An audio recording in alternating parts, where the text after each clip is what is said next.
empezar con lo que es anatomía, fisiología, psicología, ¿sí? A ver,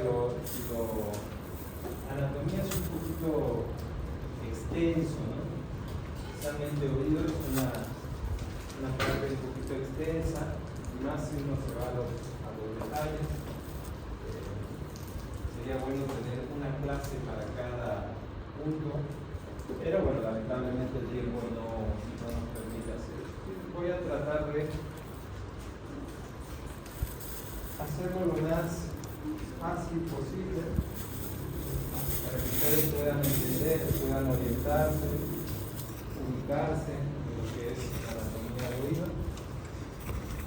Acuérdense una vez más, la base de los parciales está en el libro de Diamant, ¿sí?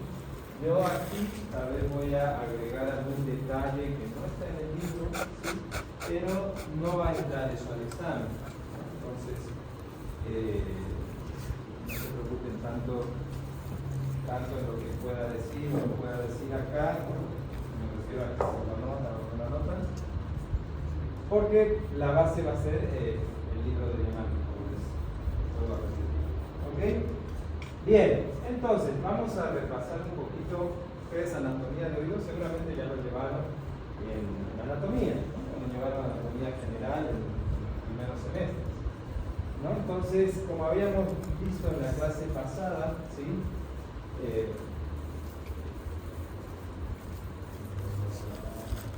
Habíamos dicho que el oído, para que nosotros podamos simplificar, podamos entender mejor su anatomía, hay que dividirlo en tres partes, ¿no? ¿Se acuerdan cuáles eran esas partes? Oído externo, oído medio y oído interno, ¿sí? Cada parte, y cada una de estas partes tiene también sus propias partes, que lo habíamos visto también en la clase pasada. El oído externo se dividía en pabellón auricular y el conducto auditivo externo, ¿no? El oído medio tenía tres partes. Habíamos dicho que era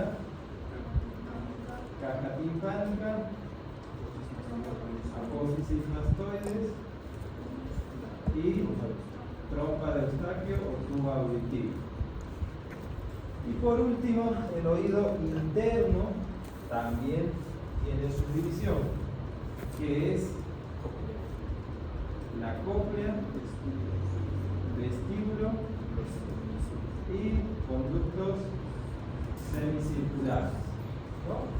Entonces, de esa forma vamos a ir de manera organizada en cada una de las regiones que va a tener el oído, ¿sí? Hay otra forma de dividir también lo que es oído, ¿sí? Tal vez una forma más general, ¿no? En algunos libros lo van a ver como una porción periférica y una porción central. Es otra forma de dividir también lo que es oído. La porción periférica se refiere a lo que es oído externo, oído medio y oído interno. Esas son las partes periféricas del oído. Y la porción central se refiere a lo que es el nervio vestíbulo coclear, ¿sí? Que es el octavo par craneal, los núcleos cocleares del tronco cerebral y la región temporal auditiva de la corteza cerebral, ¿sí? Esa es otra forma de dividir un poquito más general, ¿okay? Pero ahora nosotros vamos a explicar esta división anatómica, ¿sí? Lo que es oído externo, medio y oído interno. Entonces vamos a empezar por la parte más externa, que es el oído externo, ¿sí? Van a notar que mientras más nos vamos adentrando, más vamos profundizando, la anatomía se vuelve un poquito más completa, ¿sí? O sea, ¿qué quiere decir? Que oído externo es la parte más sencilla, ¿sí? Oído medio un poquito complicado y oído interno se vuelve un poco más complicado todavía. Y con lo que es fisiología también pasa un poquito eso, ¿no? Mientras más nos vamos adentrando, más vamos profundizando, también se vuelve un poco más complejo, ¿sí? Entonces vamos a empezar con oído externo, ¿sí? Primero con lo que sería el pabellón auricular, ¿sí? O lo que comúnmente se conoce como la oreja, ¿no?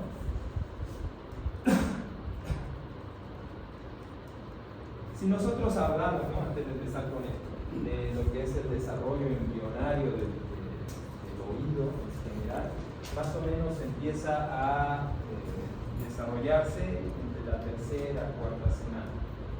Para la semana 20 al 22, ese sistema auditivo ya está funcionando, ¿sí? Entonces, esto lo que es oído externo y oído medio se desarrollan del primer y segundo acto braquial.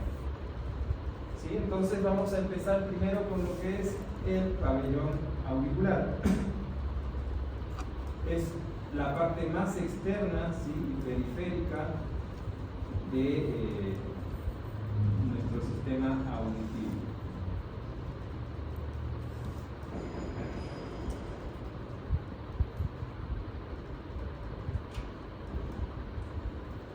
Entonces, ¿qué partes va a tener el pabellón auricular? Pues sí, va a tener diferentes partes. Primero, ¿qué tamaño va a tener? No hay un tamaño exacto, no todos tienen el mismo tamaño del pabellón auricular, pero un promedio de longitud, ¿sí? Es entre 8 a 9 centímetros y en lo que es el ancho entre 4 a 6 centímetros. ¿Sí? Puede haber orejas un poquito más grandes, puede haber orejas o cordones auriculares un poco más chicos, son variaciones anatómicas. Entonces, ¿qué partes va a tener el pabellón auricular? Vamos a empezar de abajo hacia arriba. Entonces, abajo vamos a tener lo que es el lóbulo auricular. Luego tenemos el trago, el antitrago, la raíz del hélix, el hélix, el antihélix y en la zona de aquí es la concha auricular. ¿No? Algunos libros señalan esta zona triangular como la fosa triangular o fosa navicular. Entonces, esas son las principales referencias anatómicas que va a tener el pabellón auricular, ¿sí? ¿Es importante conocerlas?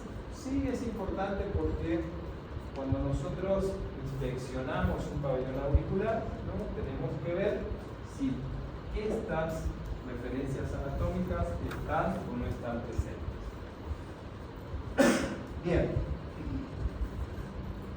Estructuralmente, este pabellón auricular va a estar formado por cartílago elástico.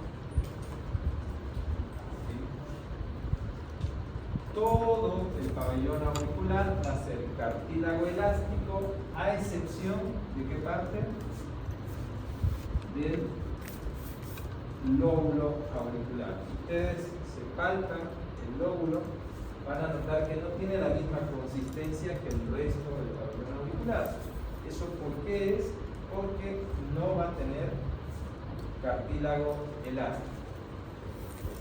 ¿Y cuál es la importancia de esto? ¿No? Aparte de que es una zona donde se suelen poner adornos de las personas, ¿cuál es la importancia de esto? El cartílago, ¿sí? Es un tejido avascular. ¿Qué quiere decir? Que no tiene vasos sanguíneos propios, ¿no? Entonces, ¿cómo se va a nutrir? ¿Cómo se va a irrigar? ¿Cómo lo hace?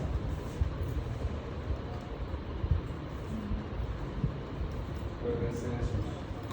clases de histología, cómo se irriga el cartílago. Hay algo que lo recubre que le da esa irrigación.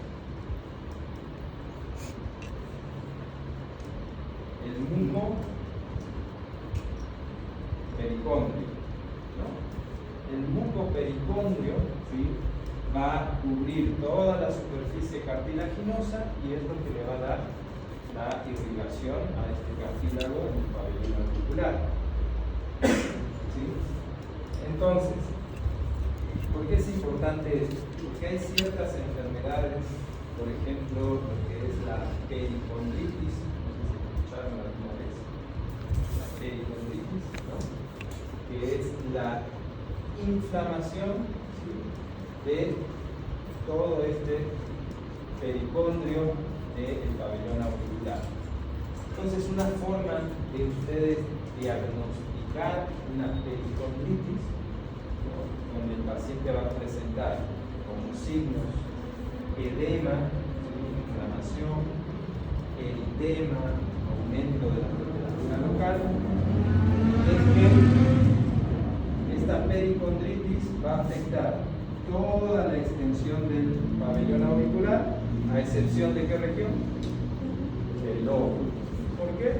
Porque ese lóbulo no va a tener cartílago, y si no tiene cartílago no tiene mucosa. ¿Sí?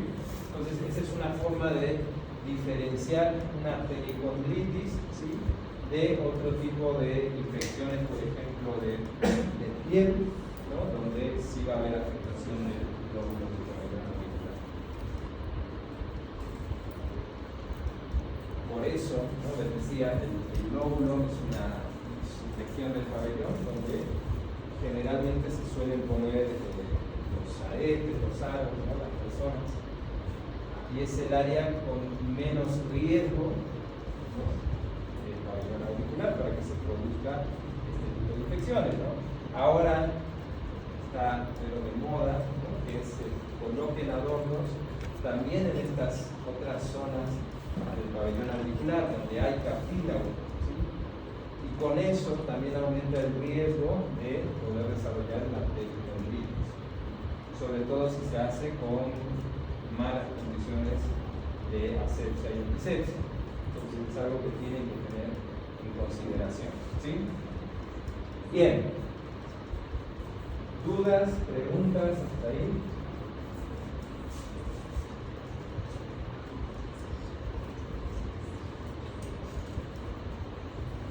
Bien.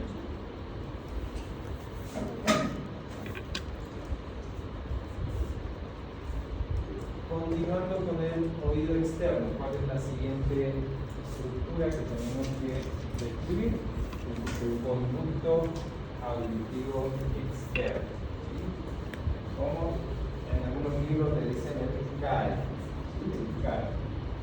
Entonces, el conducto auditivo externo, acuérdense, ¿no?, en el examen pasado de evaluación diagnóstica, cuando les pregunté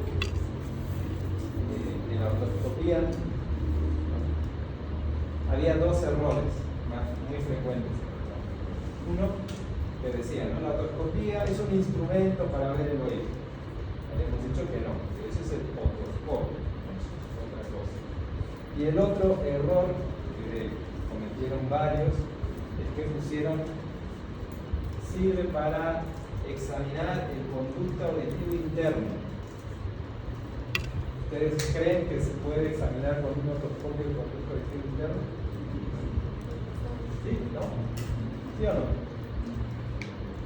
A ver, obviamente, si hay un conducto auditivo externo, tiene que haber también un conducto auditivo interno, ¿no? Pero con la otoscopía nosotros solamente podemos examinar el CAE, ¿sí? El conducto auditivo interno es imposible verlo con una otoscopía, ¿no? Aunque el tímpano esté perforado, no llegamos a ver el conducto auditivo interno porque es una estructura que está muy profunda dentro del hueso temporal, ¿no?, y es un conducto que va a contener el octavo par craneal, que habíamos dicho que es el nervio vestibulocochlear, ¿sí? también tiene al nervio facial. Entonces, examinar el conducto auditivo interno con el otoscopio, imposible. Sino que podemos examinar el conducto auditivo externo. ¿Sí? Entonces, eso ténganlo claro. Lo que podemos ver es el conducto auditivo externo. Bien, entonces, el conducto auditivo externo, ¿sí?, no va a ser un conducto recto, sino que se dice que tiene forma de una S itálica. La S itálica es una S media alargada. Y esa es la forma que más o menos tiene el conducto auditivo externo. ¿Sí? Es por esa razón que es un poquito complicado, ¿no?, realizarlo con una sola mano, o sea, solamente introduciendo el otoscopio. Nosotros no podríamos visualizar de forma correcta esta estructura. ¿Por qué? Por la forma que tiene el conducto. Si fuera recto, ¿no?, completamente recto, no sería fácil, ¿no? Metemos una sola mano y podemos hacer el procedimiento así. Pero al tener esta forma necesitamos hacer unas técnicas, unas maniobras de rectificación para poder visualizar lo que debemos visualizar. ¿Sí? Bien, entonces, este conducto auditivo externo tiene aproximadamente una longitud de unos 2,5 centímetros. En algunos libros dice hasta 3 centímetros, pero más o menos esa es la longitud aproximada. Entonces, tengan en cuenta, no es una estructura muy extensa, muy larga, y ahí está el riesgo de la manipulación con cualquier instrumento, ¿no? Nosotros, por ejemplo, algo que suelen hacer muchas personas es cotonete, ¿no?, meterse cotonete para limpiarse el oído. Entonces, ese es un procedimiento que se hace prácticamente a ciegas, ¿no? Nosotros no podemos ver qué es lo que estamos haciendo en el interior del conducto auditivo externo. Entonces, hacer un procedimiento a ciegas y a no tener conocimiento de cuál es el largo de ese conducto, es muy frecuente que las personas se lesionen ciertas estructuras. ¿Sí? Por eso, se aconseja no introducir ningún tipo de instrumento, de objeto dentro del conducto auditivo.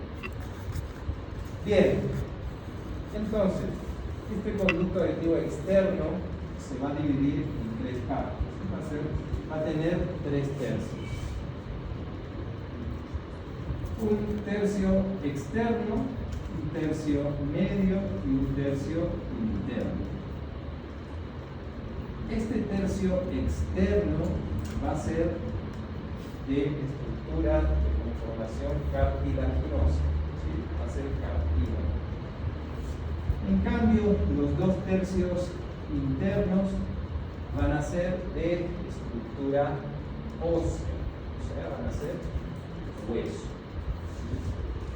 En la unión de la parte cartilaginosa con la parte ósea hay un estrechamiento, ¿sí?, que recibe el nombre de istmo del conducto auditivo externo. Es esa parte más angosta del conducto. Y esto es importante saberlo por lo siguiente. ¿Cuál va a ser la diferencia entre este tercio externo y los tercios internos del conducto auditivo? En el tercio externo, ¿sí?, aparte de cartílago, también va a haber tejido celular subcutáneo y también van a haber glándulas, ¿sí?, ceruminosas, glándulas sebáceas y folículos pilosos. En los 2 tercios internos del conducto no van a haber estas cosas. ¿Por qué es importante eso?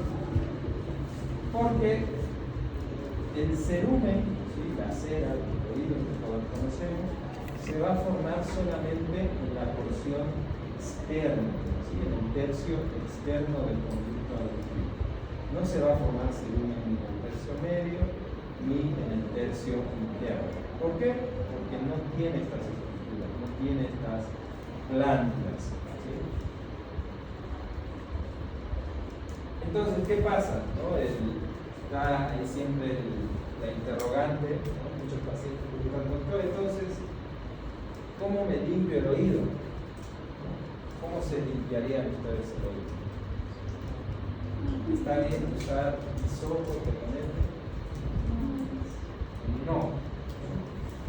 El oído tiene un proceso de autolimpieza, ¿sí? ¿Qué quiere decir?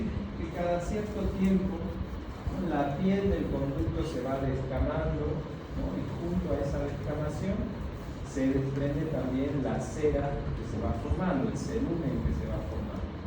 Y como está cerca, ¿no?, como se forma en el tercio externo y está cerca del meato auditivo externo, entonces se elimina de forma espontánea, ¿sí? No hay necesidad de hacer ningún tipo de maniobra.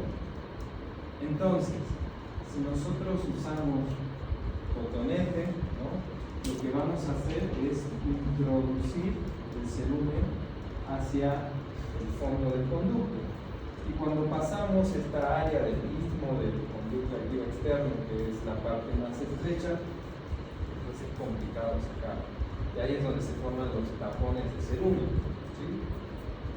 Entonces los pacientes que suelen tener tapones de cerumen son pacientes que suelen utilizar algún instrumento, algún objeto, ¿no? Se lo suelen introducir dentro del conducto auditivo, ¿no? Ahora están también los auriculares, ¿no?, esos que se meten dentro del conducto, que también pueden predisponer a la formación de tapones, ¿sí?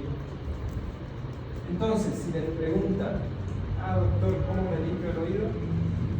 No se debe limpiar el oído se limpia solo. Aparte, vamos a ver cuando hablemos de fisiología que el cerumen tiene una función también dentro del conducto auditivo. No es bueno dejar el conducto completamente o excesivamente limpio, ¿sí? Tiene que haber cerumen dentro del conducto. Es más, el que haya cerumen dentro del conducto es algo normal, es algo fisiológico y es algo importante para la protección del conducto auditivo y de las partes más profundas del oído, ¿sí? Porque hay gente que dice, no, doctor, me meto el dedo y saco cerumen, ¿no? Saco una grasa, y es normal, todos tenemos eso, ¿no? Es como el moco en la nariz, ¿no? Es un elemento de protección. Bien, entonces esta parte externa es importante porque va a tener estas estructuras que no van a estar en los dos tercios internos del conducto auditivo. ¿Cuál va a ser la conformación? ¿Qué partes van a formar el conducto auditivo externo en su porción ósea? Lo que es el oído, ¿sí?, va a estar dentro del hueso temporal. El hueso temporal es un hueso un poquito complejo de estudiar, porque tiene varias partes, ¿no? Voy a hacer un pequeño esquema. El hueso temporal va a tener una parte escamosa, va a tener una parte mastoidea, hacia medial tiene una parte petrosa y hacia anteroinferior, tiene una parte timpánica, ¿sí? Entonces el oído va a estar dentro de este hueso temporal.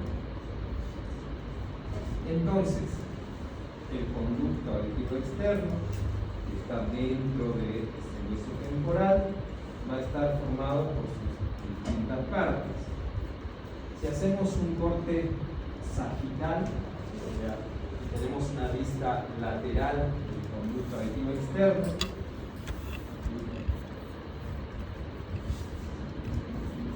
lo que es, esto va a ser superior, inferior, anterior y posterior. La parte anteroinferior va a estar formado por lo que es el hueso timpánico o la porción timpánica del hueso temporal. Este hueso timpánico también se extiende hacia lo que es la mitad inferior de la pared posterior del conducto auditivo externo.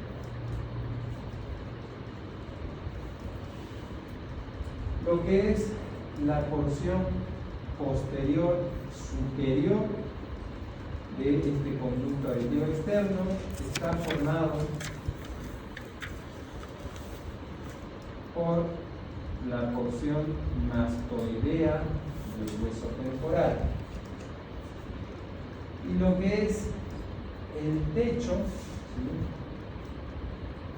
de este conducto auditivo externo está formado por la porción escamosa del hueso temporal. ¿Sí? Entonces, son varias partes del hueso temporal que van a formar el conducto auditivo externo.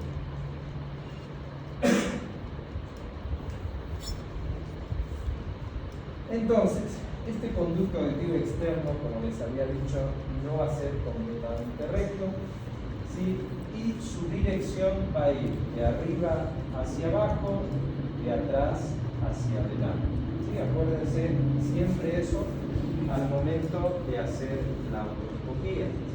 Pasa mucho que cuando hacen la otoscopía por primera vez, introducen el espéculo del otoscopio y todo lo ven de un solo color, lo ven todo rosado o lo ven todo medio blanquecino y no saben dónde están, ¿no?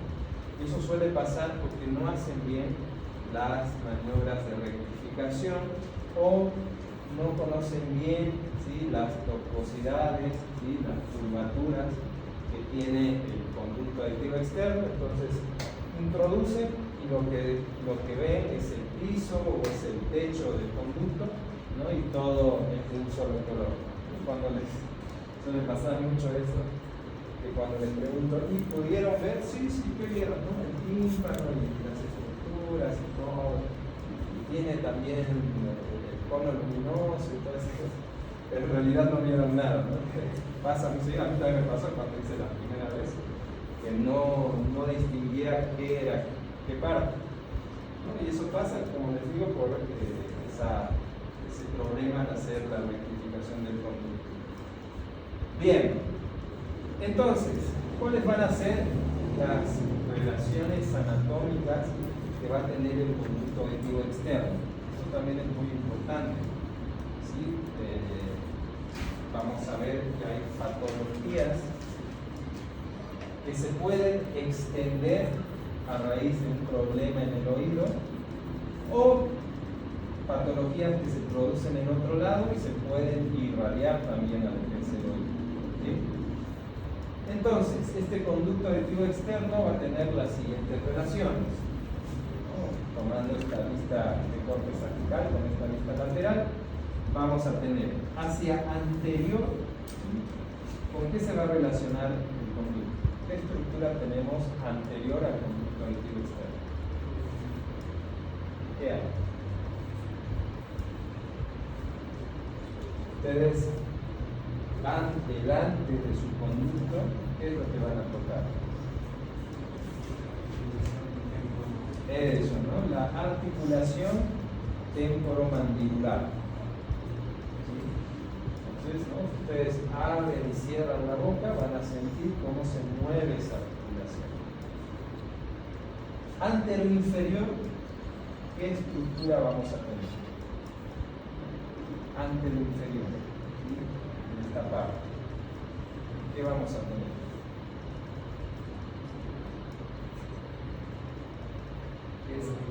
Eso, ¿no? La glándula parótida.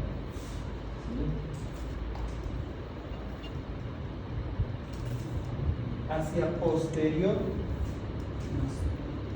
la mastoides, ¿no? La apófisis, mastoides.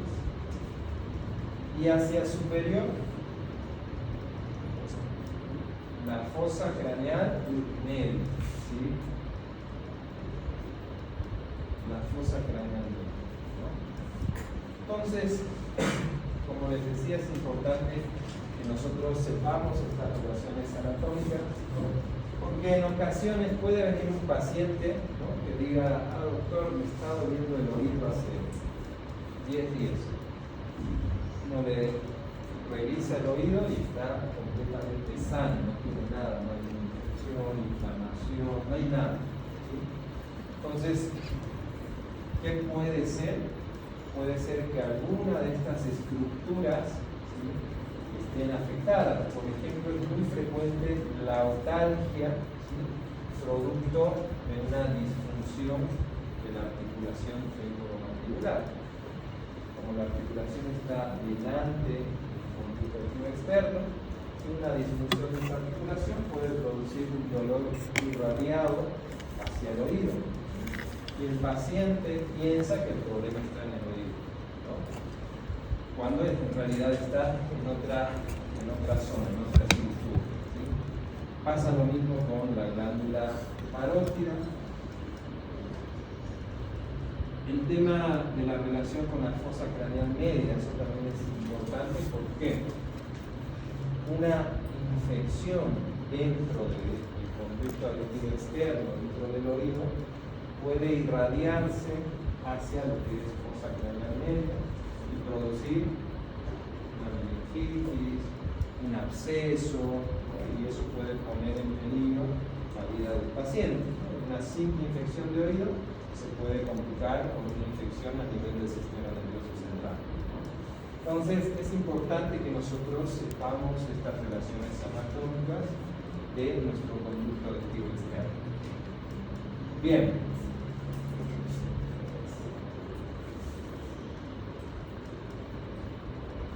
Bien, entonces, ¿cuál va a ser la irrigación del pabellón auricular y el conducto auditivo externo?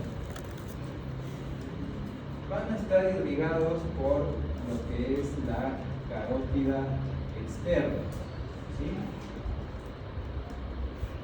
El pabellón auricular y la parte cartilaginosa del conducto auditivo externo van a estar irrigadas por lo que es las ramas de la arteria temporal superficial, ¿sí?, que es una rama terminal de la arteria carótida externa.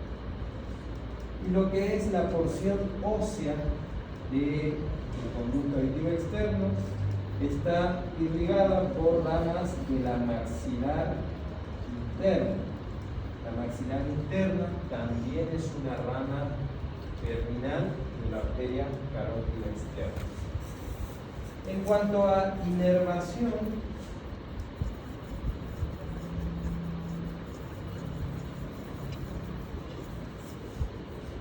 el oído externo, especialmente lo que es el conducto auditivo externo, tiene una inervación sensitiva bastante extensa, ¿no? Por eso que los dolores de oído son insoportables, ¿no? De las otitis que más duelen, ¿sí?, está la otitis externa. La otitis externa duele más que la otitis media. No sé si alguna vez tuvieron algún tipo de otitis. ¿Nunca? ¿No? ¿Nadie? ¿Nadie? Yo creo que es muy frecuente en la edad pediátrica, ¿no?, cuando van a la piscina o posterior a un resfriado. Es muy frecuente. Entonces, entre otitis externa y otitis media, la más dolorosa es la otitis externa. ¿Por qué? Porque el conducto auditivo externo tiene mucha inervación sensitiva.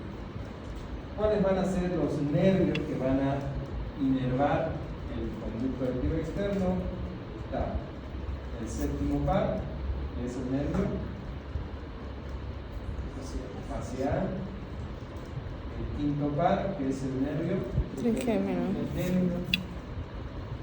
el décimo par, que es el nervio vago, y por el plexo cervical superficial. ¿No? Entonces, la inervación del conducto auditivo externo es bastante amplia. Lo que es el séptimo par craneal, ¿sí? Tienen que saber que el área inervada por este séptimo par craneal se llama área de Ramsay-Hunt. No sé si escucharon alguna vez la enfermedad de Ramsay-Hunt. ¿No? ¿Nunca? ¿Nunca escucharon eso? Vamos a hablar de esta enfermedad cuando hablemos de patología externa, pero ¿en qué consiste básicamente esta enfermedad? Es en la infección del nervio facial, ¿sí? Que causa viral en todo el trayecto, ¿sí? De esta área de Ramsay-Hunt, ¿no? Que produce una triada característica, que vamos a hablar cuando hablemos de patología externa, ¿no? Y su diagnóstico es bastante sencillo, ¿no? Porque uno ve específicamente todos los signos y síntomas que produce este tipo de enfermedad. El décimo par craneal. No sé si les pasó alguna vez, yo creo que sí, a todos nos pasa, ¿no? Que a veces sentimos escozor a nivel del conducto, ¿no? ¿Qué intentamos? No podemos meter el dedo ni nada. ¿Qué intentamos hacer? Intentamos tragar saliva, ¿no? Hacer este carraspeo, todo eso. O lo contrario, a veces sentimos molestia en la garganta, ¿no? ¿Y qué es lo que hacemos? Tratamos de estimular el oído, ¿no? El conducto. ¿Por qué pasa eso? ¿Quién sabe? ¿Cuál es la causa? ¿Y por qué un área estimula la otra? ¿Cuál creen que es? La tos, claro, es lo mismo. ¿Cuál es la causa?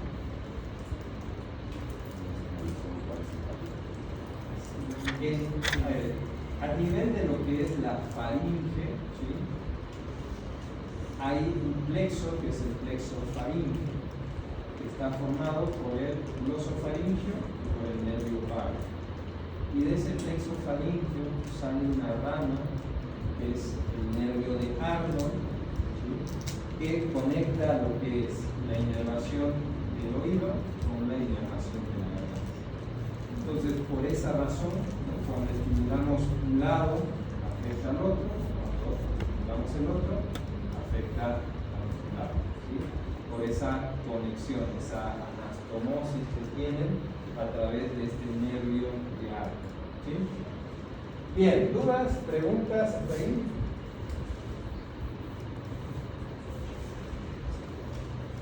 ¿Todo claro? Bien, entonces eso sería oído externo, ¿sí? No es complicado, ¿no? Es fácil de entender, no tiene tantas partes, tantos detalles. Entonces vamos a pasar ahora a lo que es oído medio. Como les dije a un comienzo, mientras más nos vamos adentrando, se va volviendo un poquito más complejo. Antes de pasar al oído medio, ¿no? Hacia medial y hacia lateral, ¿con qué va a estar relacionado el conducto auditivo externo? Hacia lateral con el pabellón auricular. Y hacia medial, ¿con qué está relacionado? Con la membrana timpánica, ¿no? Entonces, esa membrana timpánica, ¿sí? Es la puerta de entrada hacia la siguiente parte, que es el oído medio, ¿no? Entonces, de este oído medio, vamos a empezar explicando la parte más compleja, que es la caja timpánica. ¿Por qué se llama caja timpánica? Porque tiene cierta forma de caja, de cubo, y en cada una de sus paredes van a haber distintas estructuras que nos van a servir como referencia anatómica, ¿no?, para poder estudiar esta parte del oído, ¿sí? Entonces, si nosotros tenemos este cubo,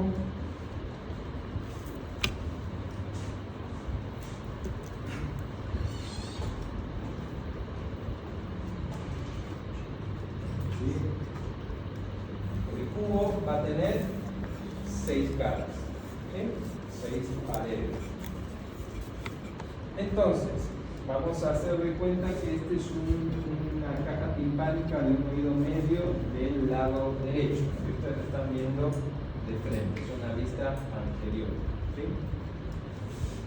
Entonces, cada una de las caras de esta caja timpánica va a tener una estructura, o se va a relacionar con una estructura característica que le va a dar su nombre.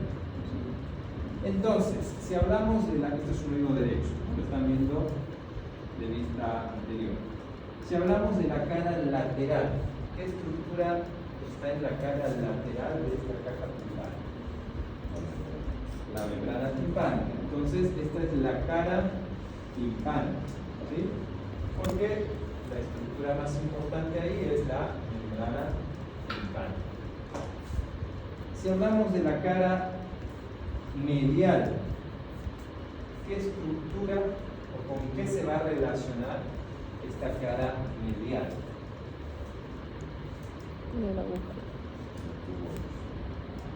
¿No? ¿Qué hay hacia más adentro? ¿Qué tenemos ahí? El laberinto, ¿no? Entonces, esta es la cara laberíntica, ¿sí?, que va a estar relacionado con estas estructuras del oído interno, ¿sí? La cara posterior, ¿con qué va a estar relacionada? ¿Con qué estructura va a estar relacionada esta cara posterior? ¿Qué va a haber hacia atrás? La mastoide. Entonces, esta es la cara mastoidea. La cara anterior, ¿qué va a haber hacia anterior de esta caja timpánica? Ustedes se fijan ese ejemplo. ¿Qué hay?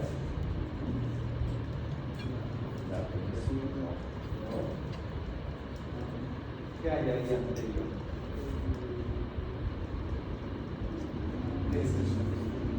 La trompa tubal, ¿no?, tubo auditivo. Entonces, esta es la cara tubal. En esta cara anterior, ¿sí?, también va a estar en relación con la arteria carótida interna. También se le llama, se le conoce como cara o pared carotídea, ¿sí?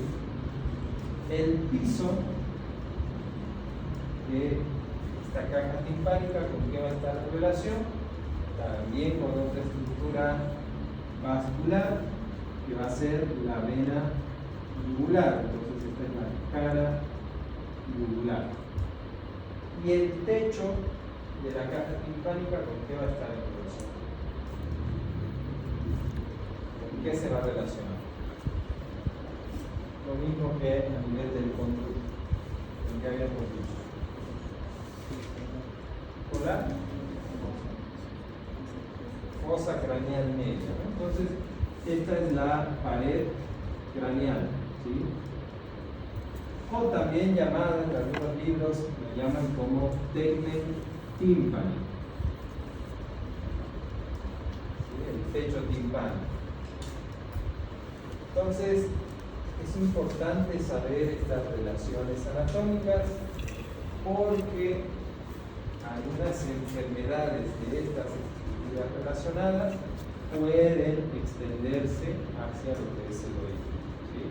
O lo contrario, alguna enfermedad a nivel del del oído se puede extender hacia esas estructuras. Entonces es importante saber esas relaciones anatómicas. Bien, entonces vamos a empezar explicando la cara timpánica. ¿Sí? Vamos a explicar todas las caras, las paredes de esta caja timpánica. Vamos a empezar por la pared lateral. Vamos a ubicarlo aquí. A ver. Si nosotros tenemos una vista lateral de la pared timpánica, ¿sí? Vamos a decir que esto es un oído derecho, ¿sí?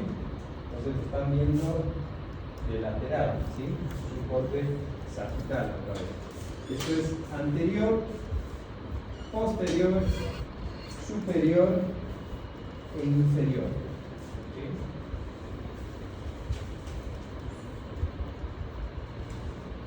Esta caja timpánica topográficamente va a tener distintos niveles, distintas regiones, va a tener una división topográfica. Si nosotros agarramos este cubo, esta caja, va a tener tres niveles. ¿Sí? El nivel superior recibe el nombre de epitímpano. El nivel medio recibe el nombre de mesotímpano. Y el nivel inferior recibe el nombre de hipotímpano. ¿Sí? Esos van a ser los tres niveles de la caja timpánica. Esta es la división topográfica de la caja timpánica. Entonces, las distintas estructuras que va a tener la caja timpánica se van a ubicar en los distintos niveles de esta caja timpánica. Bien, entonces, ya dicho eso, volvemos otra vez a la cara o pared timpánica de nuestro oído medio. Entonces, ¿qué estructura importante va a haber en esta cara timpánica? Habíamos dicho la membrana timpánica, ¿sí? Tímpano. Entonces, este tímpano, ¿sí?, va a formar la mayor parte de la cara timpánica del oído medio. Esta cara timpánica va a tener dos componentes: una porción periférica ósea y una porción central membranosa, ¿sí?, que está formado por esta membrana timpánica. La membrana timpánica tiene una superficie de aproximadamente unos 65 milímetros cuadrados y tiene un grosor de unos 0,4 milímetros, ¿sí? Muy delgadito. Entonces, ahí una vez más les hago ese recordatorio, ¿no? De que imagínense manipularse a ciegas el conducto auditivo, ¿no?, con un cotonete, a veces meten algún palito, algún alambre, ¿no? Es una estructura muy delgada, muy fina, ¿no? Es fácil de perforar. Incluso los cambios de presión, ¿no?, pueden producir una perforación de esta membrana timpánica, ¿no? Cuando hacemos a veces cuando viajamos, ¿no?, a un lugar más alto, cuando nos sumergimos a una profundidad en la piscina o en un río, en un lago, etc., se nos puede quedar esa sensación de oído tapado. ¿Y qué es lo primero que hacemos? Es cerrar la boca, tapar la nariz, hacer valsalva. Y eso, ¿sí?, puede ser peligroso porque ese aumento de presión puede producir una rotura, una perforación de la membrana timpánica. O lo contrario, estamos caminando por la calle, ¿sí?, digamos aquí en esta ciudad, que en este país que es tan frecuente los bloqueos, las marchas y todo eso, suelen usar los cohetes, petardos, etc., ¿no? Y Uno pasa, le explota un petardo, un cohete cerca del oído, y ese aumento, esa onda expansiva de la explosión puede producir también una perforación timpánica. ¿Sí? Entonces es una estructura bastante delgada. ¿Sí? Hay que tener mucho cuidado al manipular objetos dentro del conducto auditivo externo. Histológicamente, ¿sí?, esta membrana timpánica va a estar formado por 3 capas. ¿Sí? Va a tener 3 capas. La capa más externa, que es la que nosotros podemos visualizar al realizar una otoscopía, está formado por piel.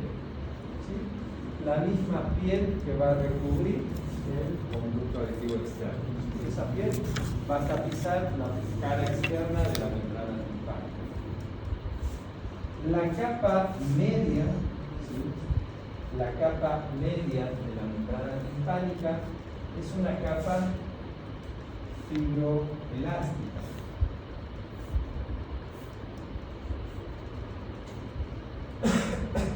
¿Sí? Es una capa fibroelástica, que es lo que le da esa tensión a nuestra membrana timpánica. Y esta capa fibroelástica está formada por fibras concéntricas y fibras radiadas. ¿Sí? Son fibras concéntricas, ¿no?, que van desde el centro, ¿no?, hacia la periferia, de esta forma, y las radiadas que van del centro hacia la periferia, de esta forma. ¿Sí? Bien. Y por último, tiene una capa interna, que la capa interna está formado por mucosa. Es la misma mucosa que va a tapizar el interior de la caja timpánica. ¿Qué tipo de mucosa, qué epitelio va a tener la caja timpánica? ¿Quién sabe? Epitelio cilíndrico, ciliado, estratificado, ¿sí?, con células gameciformes. ¿Sí? Es el mismo epitelio respiratorio que tenemos en la vía aérea superior, ¿sí?, que tenemos a nivel nasal, que tenemos a nivel de la nasofaringe. Entonces, es una extensión de ese epitelio. ¿Sí? Entonces, esas son las 3 capas que va a tener nuestra membrana timpánica.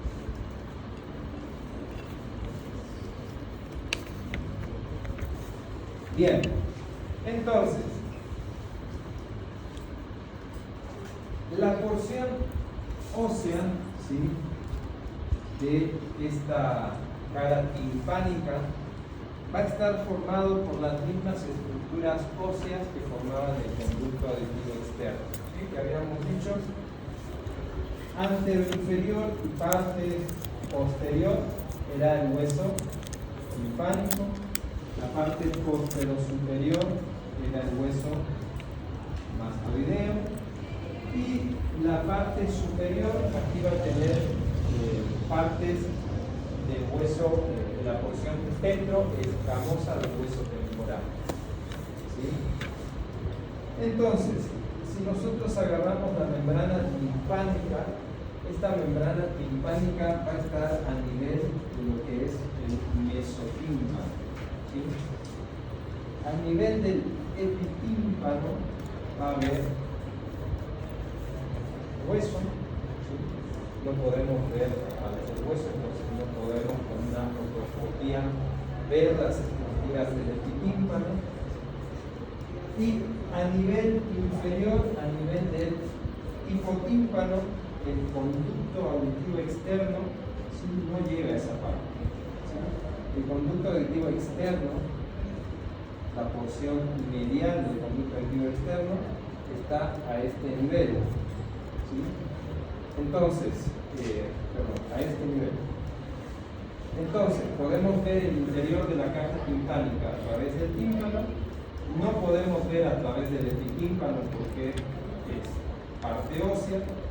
Y el hipotímpano no podemos ver porque está a un nivel inferior, está como si fuera un escalón, ¿sí? Entonces las estructuras del hipotímpano no se pueden ver a través de la otoscopía, ¿sí? Entonces, ¿por qué nosotros podemos ver a través de la membrana timpánica?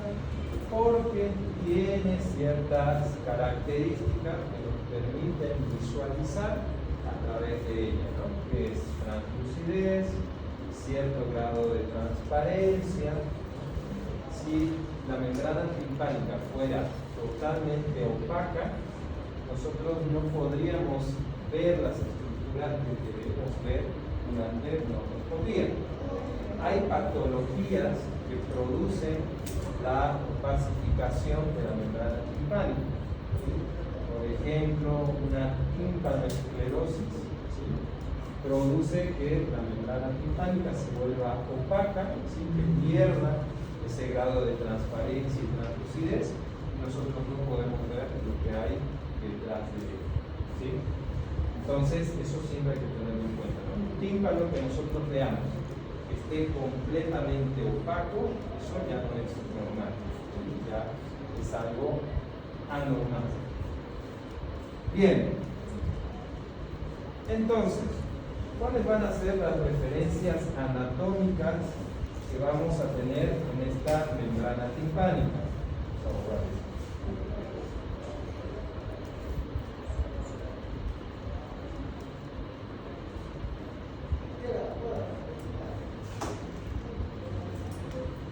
Bien, si este es un oído derecho, habíamos dicho, ¿no? Esta es la vista lateral de nuestro oído derecho. Entonces, ¿qué estructuras tenemos que reconocer? Hacia lo que es la porción periférica de nuestra membrana timpánica, ¿sí? La capa media fibrosa se va a engrosar y va a formar un ligamento, ¿sí? Alrededor de toda la circunferencia, de todo el diámetro de nuestra membrana timpánica, que se va a llamar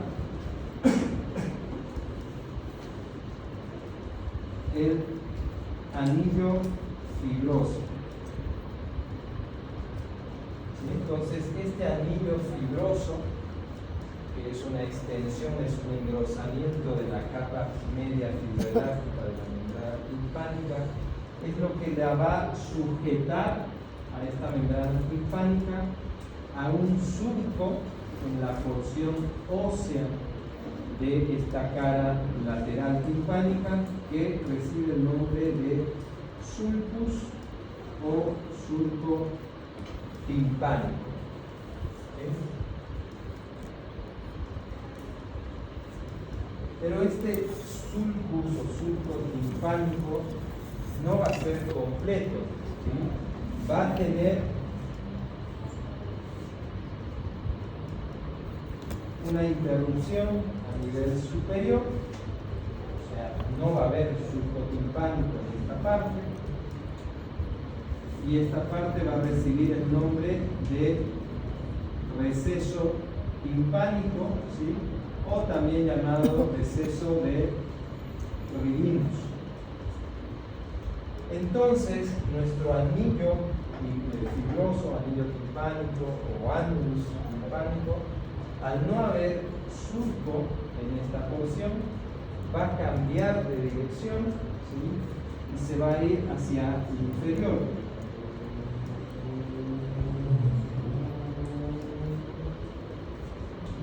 Para insertarse en otra estructura ósea, que va a ser uno de los 3 huesecillos de la cadena osicular en la caja timpánica. ¿Cuáles son los huesecillos de la caja timpánica?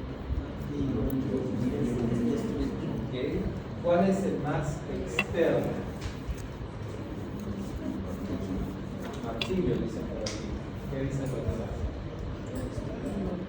Más externo, ¿cuál es? ¿Están de acuerdo todos que es el martillo? ¿Sí? ¿O es el yunque? ¿O es el estribo? Estribo, dice por allá. El más externo es el martillo, ¿sí? Entonces, este huesecillo es el que se va a articular con la membrana timpánica. Y estos ligamentos del ánulus timpánico se van a ir a insertar a lo que es la apófisis externa del martillo, ¿sí? Y aquí esto cambia de nombre y se van a llamar los ligamentos tímpano-mayolares, anterior y posterior. Entonces estos ligamentos tímpano-mayolares, vuelvo a repetir, se van a insertar en lo que es la apófisis externa o apófisis lateral del martillo. ¿Qué otra referencia anatómica vamos a poder ver en nuestra membrana timpánica? Vamos a poder observar también parte de lo que es el martillo, ¿sí? ¿Qué partes del martillo vamos a poder ver a través de nuestra membrana timpánica? Vamos a ver lo que es el humbo, ¿sí? Que es la porción final inferior del martillo, ¿sí? Esto se le llama humbo u ombligo de la membrana timpánica. Vamos a ver el mango del martillo, ¿sí? Y parte del cuello del martillo. La cabeza del martillo, ¿será que la podemos ver? ¿Por qué no? No. ¿Por qué no podemos ver la cabeza del martillo? ¿Por qué creen que no se puede ver? Porque como habíamos dicho, ¿sí? No todas las porciones de la caja timpánica, las regiones anatómicas, se pueden ver a través de una perspectiva. La cabeza del martillo está a nivel del epitímpano. Y habíamos dicho, en el epitímpano hay óseos, ¿no? Esto se conoce como el muro del ático, ¿sí? Entonces, no podemos visualizar la cabeza del martillo a través o mediante una otoscopía. Bien, ¿qué otra cosa importante debemos reconocer dentro de la membrana timpánica? Sus dos zonas principales. ¿Cuáles van a ser esas zonas principales? Va a tener esta porción que recibe el nombre de pars o parte tensa, y va a tener esta porción que recibe el nombre de pars o parte flácida. ¿Por qué una se llama parte tensa y otra parte flácida? Por la elasticidad, por la tensión que va a tener cada región, ¿sí? ¿Y qué es lo que le va a dar la tensión a esta pars tensa y qué es lo que va a hacer que esta pars flácida no tenga esa tensión? ¿Qué va a hacer? Es algo que ya explicamos. ¿Por qué piensan que una parte tiene mayor tensión y otra no?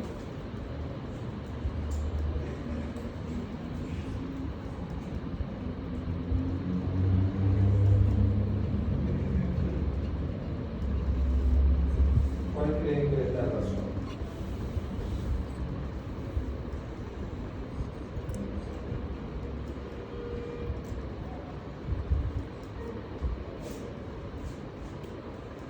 ¿Qué dijimos que pasaba aquí en esta parte superior?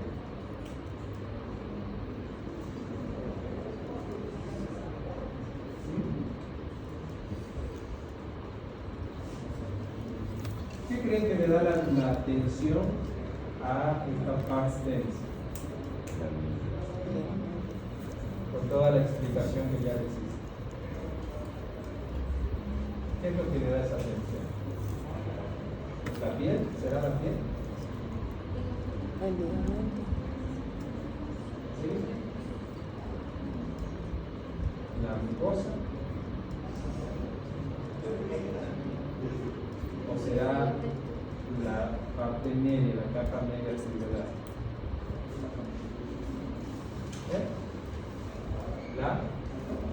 La capa media, ¿sí? La capa media fibroelástica es lo que le va a dar esa tensión a esta región, ¿no? Ya habíamos dicho que a nivel superior, al no haber un surco óseo donde puede insertarse este anillo fibroso, ¿sí? Que el anillo fibroso habíamos mencionado que es un engrosamiento de esta capa media. Al no haber un surco, este anillo fibroso se dirige hacia abajo, ¿no? ¿Qué quiere decir eso? En esta región, ¿sí?, no va a haber capa media fibroelástica, ¿sí? Entonces la tensión en esa zona va a ser mucho menor que a nivel de la pars tense, ¿sí? Entonces eso ténganlo en cuenta, ¿sí? Estas son referencias anatómicas que ustedes deben reconocer al momento de hacer una otoscopía, ¿sí? Tienen que identificar estas cosas básicas, ¿sí? Es lo más grande que ustedes pueden visualizar. Hay cosas más específicas, sí, hay cosas más específicas, pero que ya son para un ojo entrenado, para un especialista. Pero ustedes, como médicos generales, ¿sí?, estas cosas grandes las deben identificar, ¿sí? ¿Dudas, preguntas hasta ahí? ¿Todo claro? ¿Sí? Bien, vamos a quedar ahí entonces. La siguiente clase, háganme recuerdo, ¿sí?, en qué parte estamos quedando para continuar a partir de ahí, ¿sí?